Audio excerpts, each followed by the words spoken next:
Hey everybody, Scrap and Salvage here. Stumbled across a great yard sale yesterday. So good that I went back today. Let's show you what we found. I don't usually go to yard sales because there's generally new stuff. Every once in a while you stumble across a family emptying out a person's estate.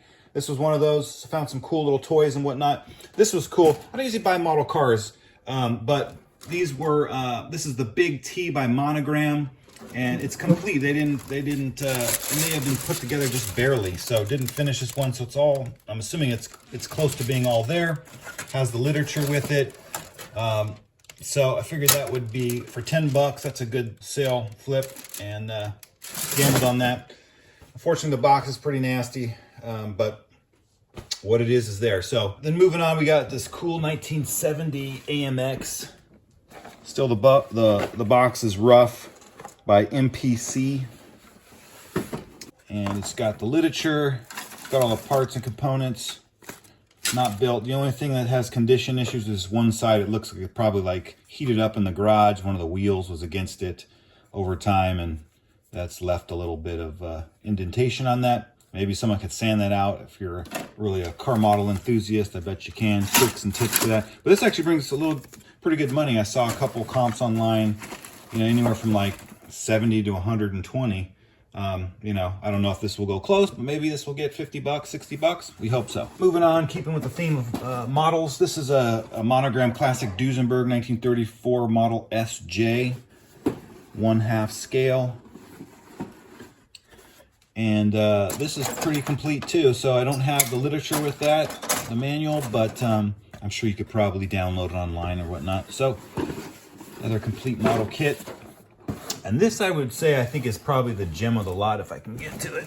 This Remco modernized paddy wagon for the Flintstones, 1961. Box is a little rough, but I believe the kit is complete with the literature. It's got everything in there and the stickers, little cutouts.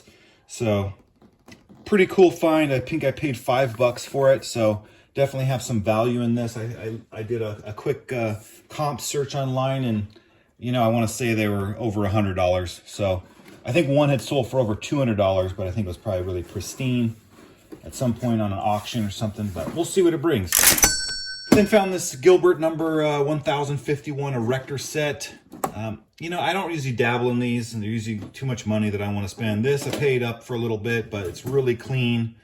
And if I double my money, that's cool, or triple would be better, but looks like it's all there. I probably won't go into counting it all, but yeah, these are kind of collectible for people who grew up with them and put these together.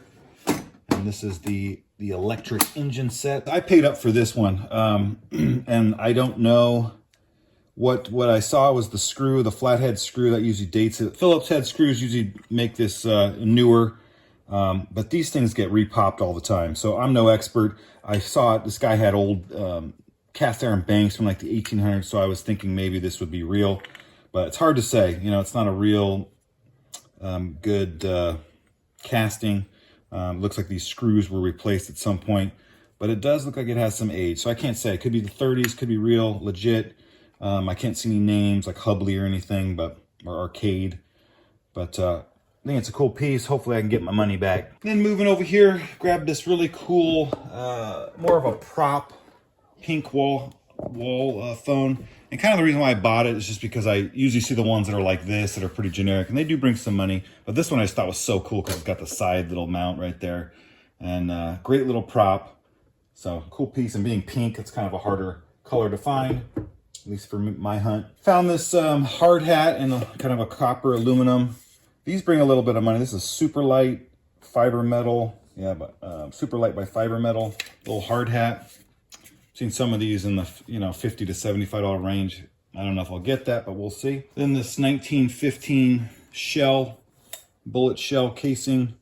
Looks like it was cut down to be a ashtray or a little holder of sorts, but not quite trench art. Trench art's cool. I do like the trench art if I can find it. A couple more toys. Found these little remote control cars. I'm not sure even what this car is, a Chrysler or Dodge or something from the 50s, but a great little early remote control. Doesn't have any name on it that I've seen so far. So if you know, please let me know. It kind of looks like a dealer's promo model car that they would give out at the dealerships, but cool to find that. And then this one, I believe, is Marks, the tin litho. Yep, by Marks. Lewis Marks & Co. Toys. And these command a little bit of money. It's probably a $50 to $75 bill right there. So great little piece to find for a couple bucks. Love this oversized Zippo made in Japan. Little table lighter. Haven't tried a flint and fluid in it yet, but just kind of cool to see oversized stuff. Probably from the 60s, 70s. Reminds me of the Jack's bookends that are oversized. Just kind of fun novelty things. Found another pin reel. This one's a Long Beach live bait caster. What is the number on it? It's a number 259, but this one, this handle's definitely Bakelite. So 50s reel, probably about 15, 20 bucks. Not a high dollar. Found this little airplane engine. Not sure the maker on this. Looks pretty good condition. However, I don't do run planes like this, but thought I'd take a gamble with it. Came with a bunch of props. Not a super high dollar piece, but still fun. So a cool little dart box, kind of cool. I found this in a bunch of junk, and it was a pair of earrings, 12K gold filled. I thought it was going to be more like 14K gold or something and really score, but hopefully there's a little bit of money in that. Moving on, I always find these license plate little keychain holders. And this kind of baffled me because I thought it was an Arizona little tag. Come to find out it's actually California, and they're kind of rare for the red tab in 1954. So that was a cool find, and hopefully we can gain some cash on that. And then last but not least, moving on, found this Japanese-made metallic glitter helmet, probably from the 70s, maybe 60s. Kind of neat. I found this bike headlight. This thing it's basically a new old stock without a box, but I mean, it's clean. Everything in there is just beautiful. So that's kind of cool. Put that on your bike. A couple ephemera. This is Victory Guide for Civilian Defense. Just some random things. First aid from the wartime. Here's the practice for the Army test. This looks probably World War II, Korean War era. Let us see. Yeah, copyright 1942.